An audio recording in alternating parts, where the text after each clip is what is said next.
మరి ఈ యోగ వాసిష్టంలో ఏమి అనేకమైనటువంటి ప్రకరణాలు అనేక విధాలుగా పెట్టారు, రకరకాలుగా. ఈ ప్రకారముగా మరి చిత్తము యొక్క సర్వరూపత్వము, అలాగనే సర్వభోక్తృత్వ భావముల స్థితి, ఆ చిత్తు అనేటువంటి జీవదశ ఇట్లు పొంది ఉన్నది, ఇవన్నీ కూడా ఒక్కొక్క క్రమంగా చెప్పబోతున్నారు. ఈ ప్రకారముగా మనం ఏమి అన్నీ గుర్తు లేకపోయినా కొన్ని గుర్తు పెట్టుకోవాలి. ప్రతిరోజు చెప్పిన దాంట్లో ముఖ్యమైన అంశాలు గుర్తు పెట్టుకుంటుండాలి.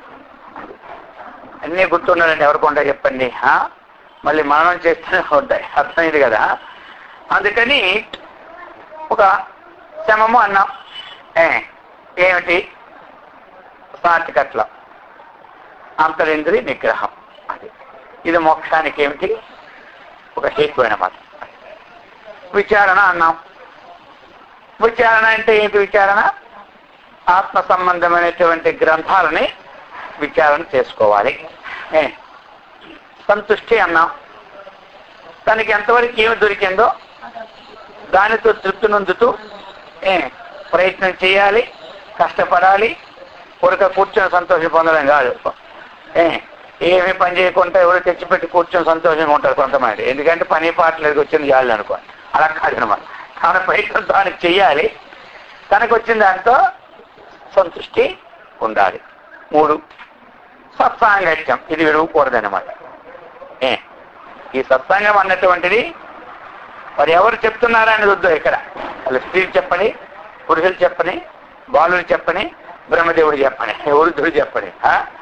దీనికి అంత చిన్నవాడు కాబట్టి 10-12 ఏళ్ళ కుర్రోడు, మనం ఎంత 80 ఏళ్ళు మనం వెళ్తాము అక్కడికి వెళ్ళాలా అంట. ఇక్కడికి వెళ్ళేది ప్రశ్నలే. అక్కడ ఏమంటారు? అది సత్సంగం అన్నటువంటి ఆత్మనిష్ట, ఈ విజ్ఞానము ఎక్కడ జరిగినా మనం పోతూనే ఉండాలి. వాళ్ళు చండామార్కులు చెప్పేవారు రాక్షసులకి. ఎవరు? మన శుక్రాచార్య వాళ్ళ కొడుకులు. అయితే మరి వాళ్ళు పోయిన తర్వాత ఈయనే పాఠాలు ప్రారంభించేవారు. ఎవరు? ప్రహ్లాదుడు. వాళ్ళందరికంటే చాలా చిన్నవాడు. అయినా ఈ పాఠాలు ప్రారంభించినప్పటికీ ఏమైంది? అర్థమైంది కదా. ఈ పాఠాలు చెబుతూ ఉండేటప్పుడు వాళ్ళు వినేవారు. ఇంత విశాలమైనటువంటి విషయాలు ఎక్కడి నుంచి మీకు వచ్చాయి అడిగేవాడిని. చిన్న పెట్ట కొంచెము పోత ఘనం అనేది అర్థమైందా? అందుకని అక్కడ మనకది అది కావాల్సింది.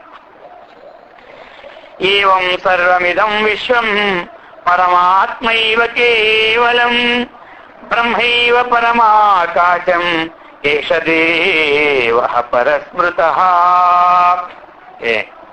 చెప్తున్నారు, ఏవం సర్వమిదం విశ్వం, ఇదం విశ్వం సర్వం. ఇదం అనే శబ్దం ఎప్పుడు ఉపయోగిస్తాం మనం?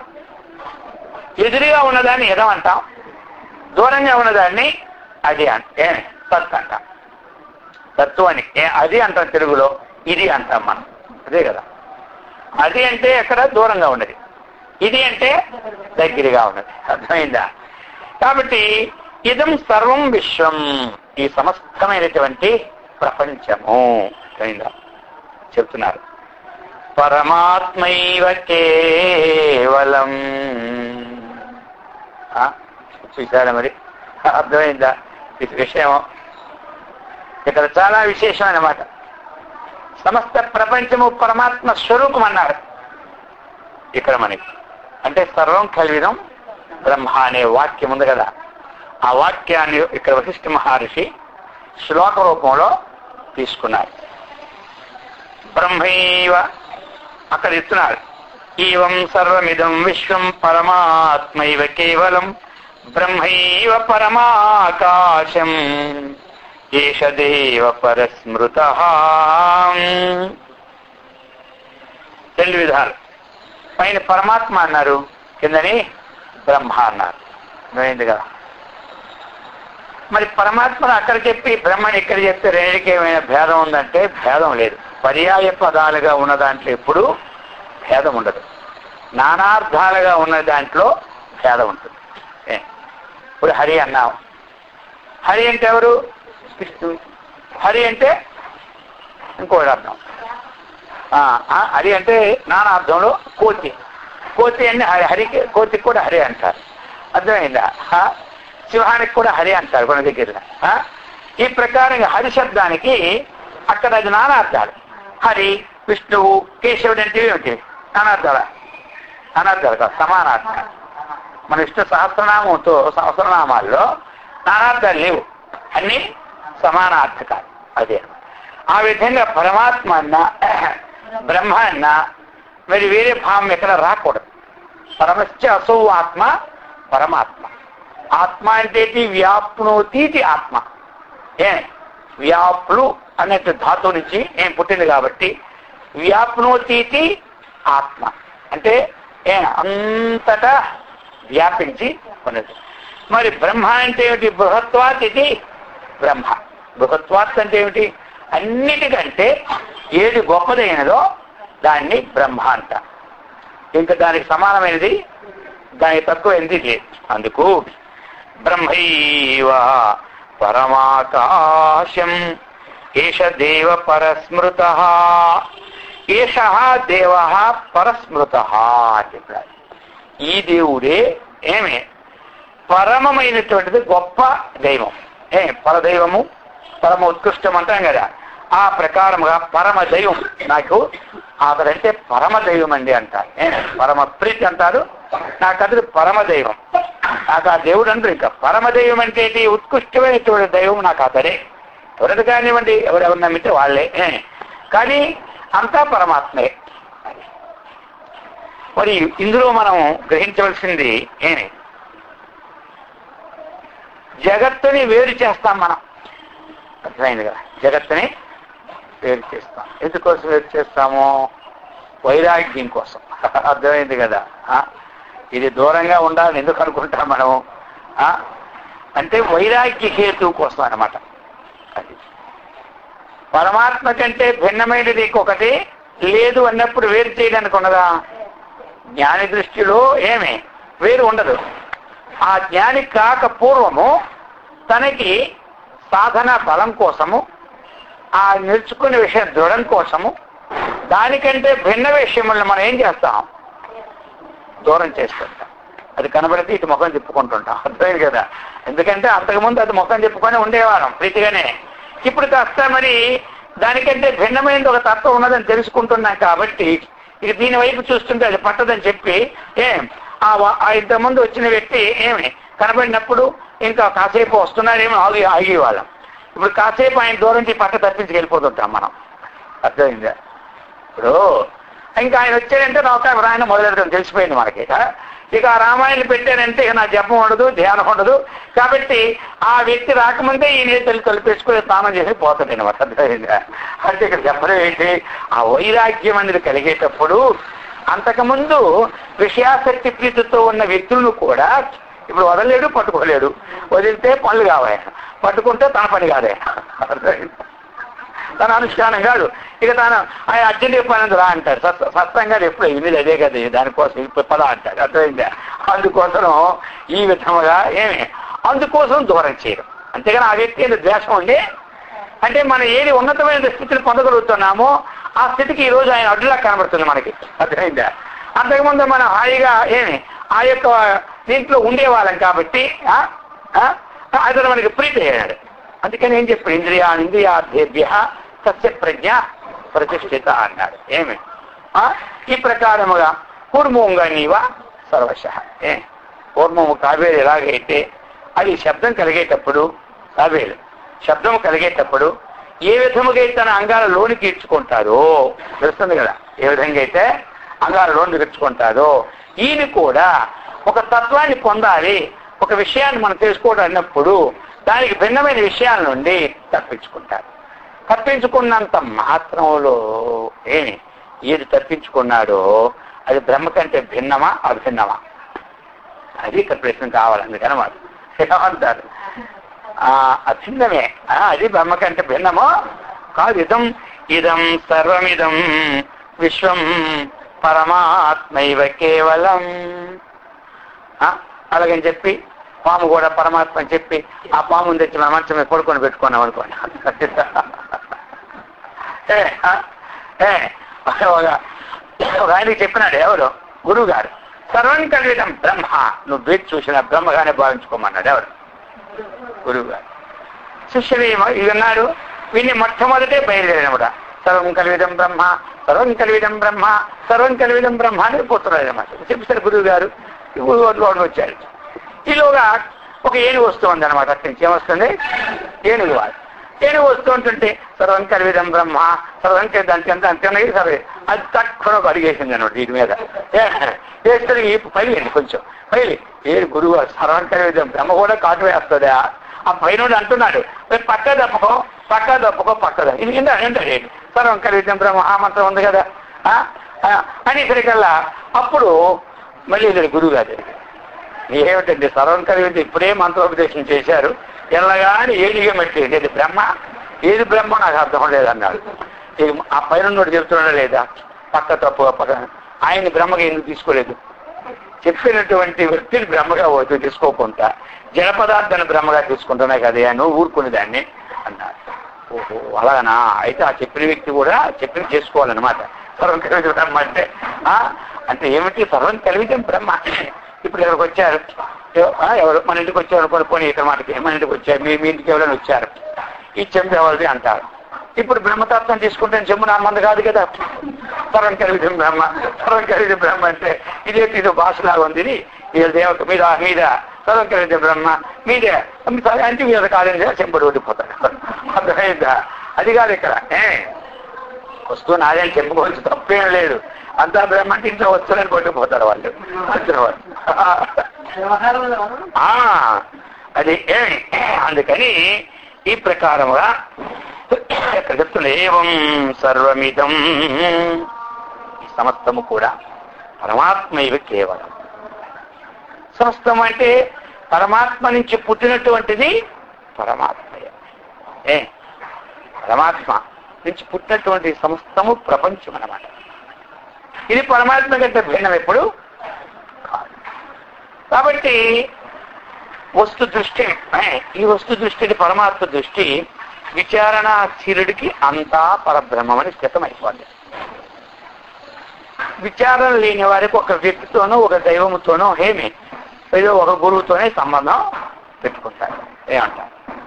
ఆ వ్యక్తి కంటే అన్యమైన వాడు లేడు, ఈ దైవం కంటే అన్యమైన వాడు లేడు, ఆ గురువు కంటే అన్యమైన వాడు లేడు అంటారు. మనకు కావాల్సింది ఏమిటి? సర్వం అంతా స్వరూపం ఒక్కటే అన్నమాట. ఆ విధంగా రావాలి. తదే తత్పూజనం శ్రేయః తస్మాత్ సర్వమవాప్యతే తదేవ సర్గభూః సర్వమిదం తస్మిన్ వ్యవస్థితం. చాలా చెప్తున్నారు. తదే తత్పూజనం శ్రేయః. ఇప్పుడు మనం పూజ చేస్తూ ఉన్నాం, మన భావన ఏ విధంగా ఉండాలి? అందుకే మొట్టమొదటి ఈ శ్లోకాన్ని ఇచ్చున్నారు. తదే తత్పూజనం శ్రేయః. ఈ దేవత యొక్క పూజ ఒక్కటి మంగళకరం. ఏ దేవత? ఇక్కడ ఏ దేవత? సర్వం పై శ్లోకం ఇచ్చారు కదా, బ్రహ్మైవ పరమాకాశం సర్వం కల్విదం బ్రహ్మ అని ఇచ్చారు లేదా? మనకి ఇక్కడ సర్వం ఇదం విశ్వం పరమాత్మ ఇవ కేవలం అన్నారు. ఇక జాగ్రత్తగానే మనం చూసుకోవాలి. మనకు పూజ చేయొద్దని చెప్పలే. ఏమంటారు? పూజ అది ఆ తరహాన పెట్టి ఆ పూజ ప్రాశస్తాన్ని వివరిస్తారు. అంటారు? మొదటి శ్లోకంలోనే మనకి ఇచ్చారు ఈరోజు.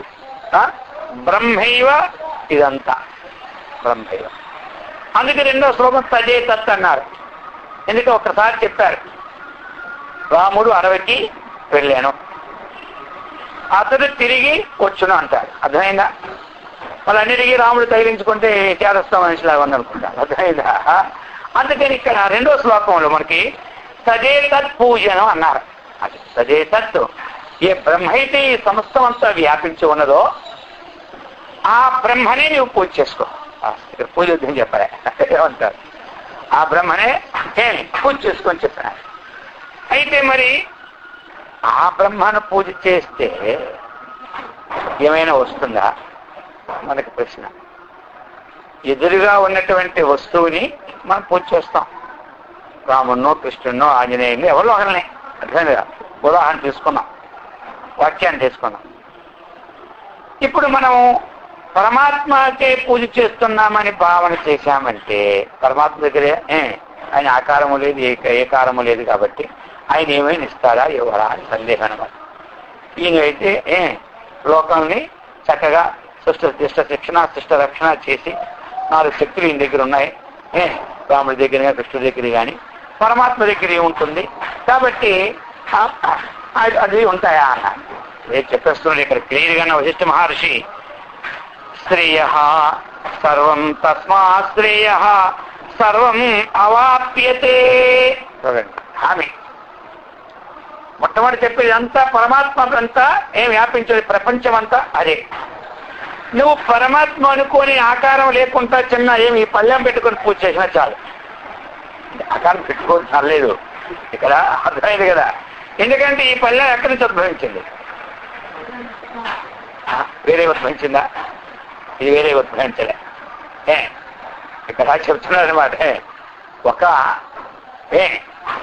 రాత్రి కానీ ఒక లోహాన్ని కానీ మనం మన యొక్క ఆ ఆకారం నుంచి చెక్కున్నాం, ఆ ఆకారం ఇందులో చెక్కుకున్నాము అంతే కదా.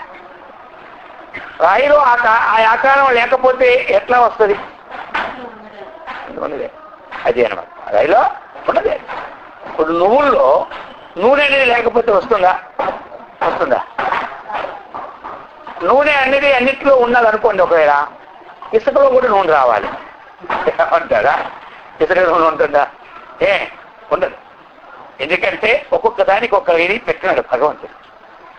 ఆ ప్రకారముగా ఏమైంది ఇక్కడ చెబుతున్నారన్నమాట విశేషం. ఈ విధంగా తదే తత్పూజనం. ఆ భావముతో మనం పూజ చేశామంటే ఉదాహరణ చెబుతున్నా. ఊళ్ళే పూజ చేయండి వద్దని లేదు. ఆ ఉదాహరణ ఏంటి? దాన్ని తదే తత్ అన్నాడు. అక్కడ అకార వికారం అని చెప్పలే. ఆ పరమాత్మ సర్వం అదే కాబట్టి దాన్ని పూజ చేయాలన్నారు. ఒక రాయిని మనకు ఇచ్చే కొన్ని గ్రామాలు వెళ్ళి చూడండి, అక్కడ ఏమీ ఉండదు, ఆకారం ఉండదు, ఏముండదు.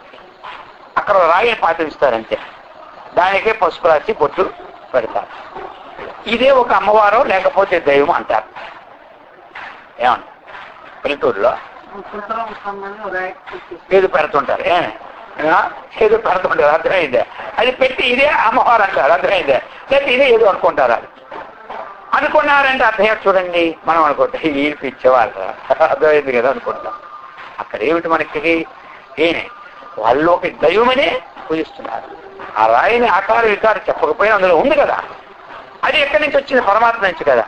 అది ఇక్కడ చెప్తున్నారు. తస్మాత్ అంటే మనం దేనినైతే పూజలు చేస్తూ ఉన్నామో దాని వలన శ్రేయ అది అనమాట. శ్రేయస్సు కలుగుతుంది. దానివల్ల శ్రేయస్సు కలుగుతుంది. ఇక్కడ శ్రేయస్సు అంటే ఏమిటి? మనకి మంగళకరం. మనకేం కలుగుతుంది? మంగళకరమైనటువంటిది కలుగుతున్నది అనమాట. ఇంకా ఏమన్నారు? సర్వం అవాప్యతే. సర్వం అవాప్యత. అవాప్యతే అంటే పొందబడుచున్నది. పొందబడు ఏమిటి? పొందబడుచున్నది అంటే ఒక్కటి కాదట ఇక్కడ రామ.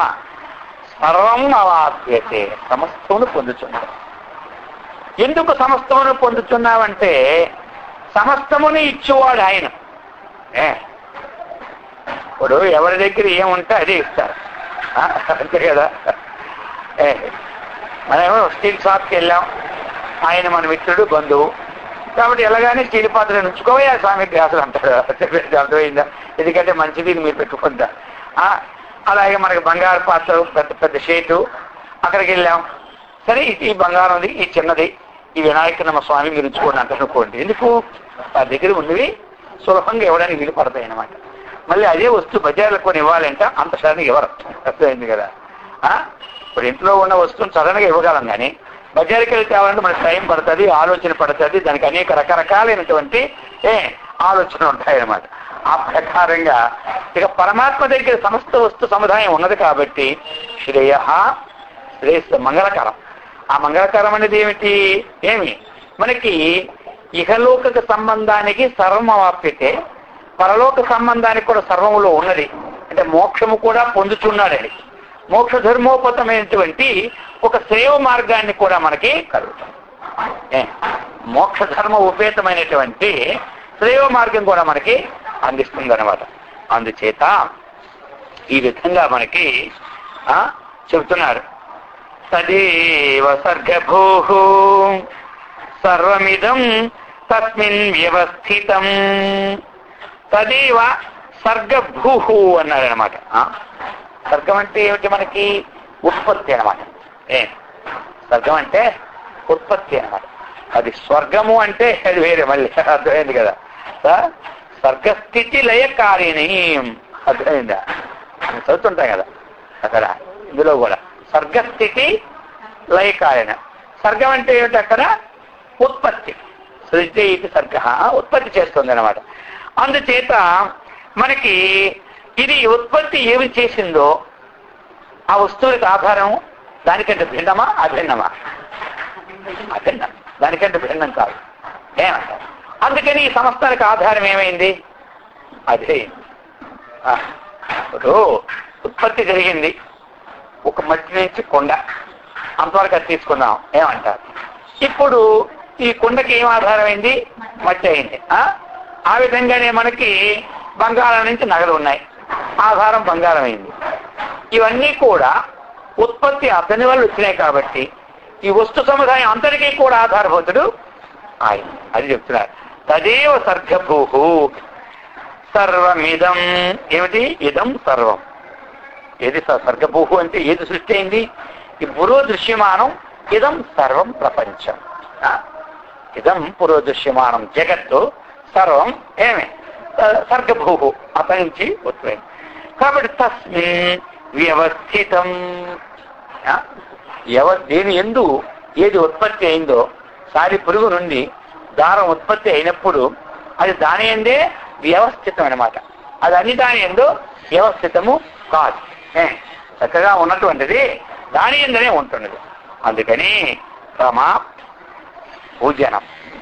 అందుకే కదా పూజనం యజనం ఇవన్నీ చెప్తారు. అందుకోసం ఇక్కడ చేయొద్దు అనేది నిషేధం కాదు. చేసే ప్రక్రియ ఏమిటి మనం చేస్తున్నామో తెలుసుకోవాలి. ఆత్మతత్వం కోసం ఏమి వద్దని చెప్పలే, ఇక్కడ చెబుతున్నారు. అటువంటి స్థితిలో ఉన్నటువంటి వారికి ఏమి ఇంకా చేసినా చేయకపోయినా ఒకటే. ఏం చేయాలి? పూర్ణకాముడు ఇది చేస్తే ఈ ఫలం వస్తుందా? ఇది లేదు. చేయకపోతే వచ్చే నష్టమో అసలే లేదు. మనకి చేయకపోతే నష్టం వస్తుంది, ఏమంటారు? చేస్తే లాభం వస్తుంది అనమాట. ఇప్పుడు ఎందుకంటే ఇంకా మనకి పూర్ణకామత్వం సిద్ధించలే, మనకి పూర్ణకామత్వం సిద్ధించలే. చేయకపోతే నష్టము, చేస్తే ఆయన తీసి ఆయన విడిచిపెట్టేశారు కదా. మనం ఎద్దు దాచులు శ్రేష్ట అక్కడే మాత్రం ఉపయోగిస్తుంటాయి. అక్కడ మనకి అవకాశం ఉండి కూడా సోమరతనం చేత మానేయడానికి చూసి ఎవరినో ఒక ఆధారం తీసుకోవడానికి ఎద్దు దాచరిత శ్రేష్ట. ఆ స్వామివారు ఎప్పుడు అక్కడ పూజ కానీ చేయరండి, ఈ దేవుడిని పెట్టుకోరండి, దీపం పెట్టుకోరండి. మేము అది చూసి ఈ రోజు నుంచి అదే మేము మొదలెట్టామంటారు కొంతమంది. ఆ రోజు నుంచి ఇది మొదలెట్టాం, వేడి మొదలెట్టారండి. ఆయన అది స్థితి ఏమిటో, ఆయన గట్టి ఏమిటో మనకు అర్థమవుతుందా? అర్థమవుతుందా? ఇక సరే, అటువంటిది ఇప్పుడు మనకి మనకి ఆ ఒక్క చెయ్యడానికి మనకి ఇష్టం లేక ఇంతకుముందు చేస్తే ఏదో ఫలం లభించక లోపల ఏదో ఒకటి ఉంటాయి కొన్ని కారణాలు, లోగుంటు పెరుమాలు కెరక. అర్థమైందా? అందుకని ఈ విశేషణాలతో మనకు ఖండించుకుంటాం. అది కాదు ఇక్కడ, అది కాదు. అందుకనే చెప్తున్నారు. అందుకనే భగవద్గీతలో కూడా చెప్పారు శ్రీకృష్ణ పరమాత్మ. నబుద్ధి భేదం జనయేత అజ్ఞానం కర్మ సంఖ్యన జోషే సర్వకర్మాని విద్వాన్ యుక్త సమాచరణ సంయుక్త ఆచరణ. నబుద్ధి భేదం జనయేత్ అన్నారు. బుద్ధి భేదాన్ని ఎప్పుడూ కూడా ఒక పరిపక్వావస్థ రాకముందు వారి బుద్ధిని భేదంలో ఉత్పత్తి చేయకూడదన్న. అది ఇది ఎవరికి వార్నింగ్ అంటే ఉపన్యాసకులు వార్నింగ్ శ్లోకం అనమాట. అర్థమైంది కదా? ప్రవచకులకి వార్నింగ్ శ్లోకం ఇచ్చారు శ్రీకృష్ణ పరమాత్మ. మరి అంతే కదా, నబుద్ధి భేదం జనయ. ఇప్పుడు దాన్ని వశిష్ఠుల వారు చెప్తారు ఒక దగ్గర. నేను ఎవరైతే మన దగ్గరికి వచ్చినాడో ఆయన నేను ఈ విధంగా ధరించాలో, ఈ దైవం యొక్క అనుగ్రహాన్ని నేను పొందాలో, ఈ దైవాన్ని నేను సేవించాలో అని వచ్చారు అనుకోండి ఈ దగ్గరికి. ఈయన రాగానే అయ్యా ఈ దైవం లేదు, ఏమీ లేదు, దైవం లేదు, దైవం లేదు, ఏమీ లేదు, అంతా నీవే పరమాత్మ, నీకంటే భిన్నమైన వాడు ఇంకొకటి లేదు, నీకేమీ లేదు, నువ్వు పరమాత్మ అనుకో అన్నారు అనుకోండి. ఇప్పుడు ఆయనకి పరమాత్మ నేనని జ్ఞానం పడుతున్నారు. ఇప్పుడు కొంతమంది ఏమంటారు, మేము వెళ్ళగానే మాకు తత్వమసి మహావాక్యం ఇచ్చేస్తారు స్వామీజీ. వెళ్ళగానే అంటే ఏమిటంటే వాళ్ళు ఇంకా ఏదో గురువు గారి దగ్గరికి వెళ్ళి జ్ఞానం పొందాలని వెళ్ళే సమయం మొట్టమొదటి తత్వమసి మహావాక్యం అంటారు. అలాగే ఎవరైతే మొట్టమొదటి తత్వమసి మహావాక్యం ఇచ్చారో వాళ్ళ యొక్క పరిస్థితిని, వాళ్ళ యొక్క బుద్ధిలో ఎంతవరకు విజ్ఞానం గ్రహిస్తుందో ఆ విషయం తెలుసుకోకుండా ఎవరిచ్చారో వారిని ఘోరమైన అంధకారంలో పడివేసినట్టేమో కానీ వారిని ఉద్ధరించిన వారు కాదు అన్నారు. ఇవ్వద్దు చెప్పలేదు, తత్వమసి మహావాక్యం ఇవ్వద్దు చెప్పలే, కానీ గ్రహించుకునే యోగ్యత వాడి ఏదో మొరపెట్టుకొని ఇంటి బాధలో ఏది బాధలో తన బాధలో పోవాలని, కానీ ఏదో అజ్ఞాన అంధకాలు విడిపోవాలని ఇది ఉంటుంది, లేకుండా ఉంటుందా? దాని పర్సెంట్ తక్కువ ఉంటుంది, దీని పర్సెంట్ ఎక్కువ ఉంటుంది. మొత్తం మీద వస్తే ఇది అనమాట. దానికి ఎంతమంది మనం చెప్పుకున్నాం కదా. రమణ మహర్షి గారు కూడా చెప్పారు కాదనిలే, కానీ ఆయన పట్టిందా? పట్టలే. పట్టకపోతే ఆయన అన్నారు సరే ఉండండి అన్నారు లేదు చెప్పండి. ఇప్పుడు శిష్యుడు వెళ్ళగానే నేను ఘోరమైనటువంటి మహాప్రమాదావస్థలో ఈ అరణ్యంలో చిక్కుపోయాను, ఎలా తప్పించుకోవాలో మాకు వెంటనే చెప్పాలన్నారు. ఆయన కూడా మరి ఎందుకంటే ఈయన అంత చేతులకు అడిగాడు కాబట్టి ఈయనకి విలంబం చేసి 3 చెర్లు ఏం సాగించడం, తర్వాత చెప్పడం వేస్ట్ అని చెప్పేసి నేను ఎవరు తెలుసుకోనేసాడు. ఇంకేమీ ఇలా తెలుసుకుంటే నువ్వు మహారాజు దాటిపోయినాడు అంటే ఏమన్నాడు, నువ్వు ఎక్కడి నుంచి వచ్చావో తెలుసుకోమన్నాడు ఆయన వాక్యం. అది నువ్వు ఎక్కడి నుంచి వచ్చావో అక్కడికే వెళ్ళాలో అక్కడ అదే తెలుసుకోవాలన్నారు. నేను ఇప్పుడే కదా పలాని ఊరి నుంచి వచ్చాను, మళ్ళీ స్వామివారు అక్కడికే పొమ్మంటున్నారా, నేను తిరిగి రిజర్వేషన్ కూడా తీసుకోవాలి స్వామి క్షమించాలన్నాడు. ఆయన ఏం చెప్పారు, నేను ఈ ఘోరమైన స్థితిలో ఉన్నాను కాబట్టి అన్నారు. సరే నీవు ఎక్కడి నుంచి వచ్చావో అక్కడికి వెళ్ళబోయే అన్నాడు. అక్కడికి వెళ్ళాలంటే ఎక్కడి నుంచి వచ్చారు ఆయన, ఆయనకేం అర్థం చెప్పండి. ఎక్కడి నుంచి వచ్చావో అక్కడికి వెళ్ళమన్నప్పుడు ఆయన ఎక్కడి నుంచి వచ్చారు, ఆయన చెప్పింది ఇక్కడ తప్పు కాదు, అర్థమైంది కదా. ఎక్కడి నుంచి వచ్చి అక్కడికి వెళ్ళమంటే ఆయనకేమన్నా, నేను ఎక్కడి నుంచి వచ్చాను, హైదరాబాద్ నుంచి వచ్చాను, మళ్ళీ హైదరాబాదే పొమ్మంటాను స్వామి, ఏమైనా ఉందా? ఎంతమందో స్వామివారు చాలా విజ్ఞానవంతులు నేను వచ్చాను కానీ మళ్ళీ వచ్చిన దగ్గరికి పొమ్మంటే ఏముంది స్వామీజీ నీకు ఆలోచించుకొని నేను ఇక్కడ మాత్రం తీరే స్వామి అన్న తిరిగా, నువ్వు టిక్కెట్ తీరేదా నాయన, అయితే అయ్యారా ఈయనకి అక్కడ రూమ్ ఇచ్చేసి నువ్వు రోజు ఇక్కడికి వస్తూ ఉంటున్నా, ఒక 6 నెలలు 5 రకాల నీకు ఇక్కడ సంస్కారం పడితే తర్వాత ఈ సంస్కారం అర్థమైంది కదా. కాబట్టి ఇప్పుడు మరి ఎలాగైనా ఆయనకి ఆ తత్వాన్ని చూశారనమాట ఎంతవరకు ఉందని. ఆయన ఒక్క మాట ఈయనకి అర్థమైపోయాయి, మహర్షులు కదా ఇక అర్థమైపోయి ఎక్కడ తీరుతుంటే అర్థమైపోయాయి. అంటే ఇంకా ఈయన ఇప్పుడు ఒక శుభేచ్ఛ అన్నటువంటి ఒక ప్రథమ భూమికలో ఉన్నా. ఇంకా విచారణకి తను రాలేదు కదా, తన విచారణకి రాలేదనమాట. కాబట్టి ఇప్పుడు దీనికి కారణమైనటువంటి మంచి శాస్త్రములు, మంచి సాంగత్యాన్ని, ఈ శాస్త్ర వ్యవస్థని విషయాన్ని ఒక విధానాన్ని చెప్పాలని నిత్యం వచ్చేసింది ఎవరికి, సోమవారి వెంటనే. అందుకని రూమ్ తీసిచ్చి రోజు ఈ టైం నుంచి ఈ టైంకి రావడం, ఈ టైంకి పోయి అన్ని చెప్పిన ఆయన అని చెప్పారు, అర్థమైంది. అందుకని మనము నబుద్ధి భేదం జనయేది. ఇప్పుడు ఆయన అన్నారు అనుకోండి, ఎప్పుడు ఆయనకు అర్థమైపోయిందో ఆయనకి ఈ తత్వాన్ని వెంటనే ఉపదేశించిన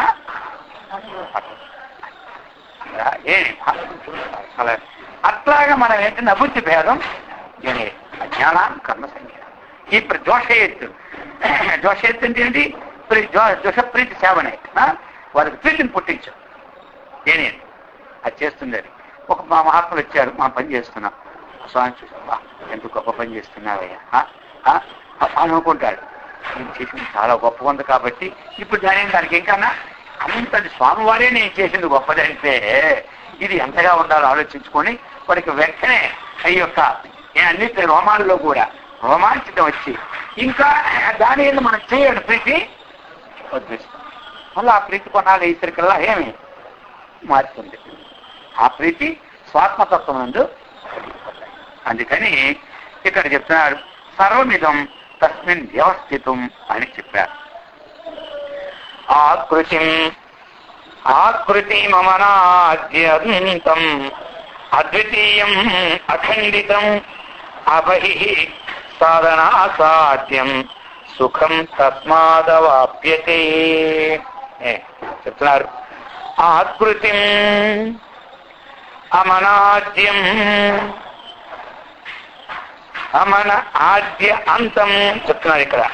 ఆకృతి ఆకృతి అంటే ఇప్పుడు మనకి కృతి అంటే ఏమిటి? రచన.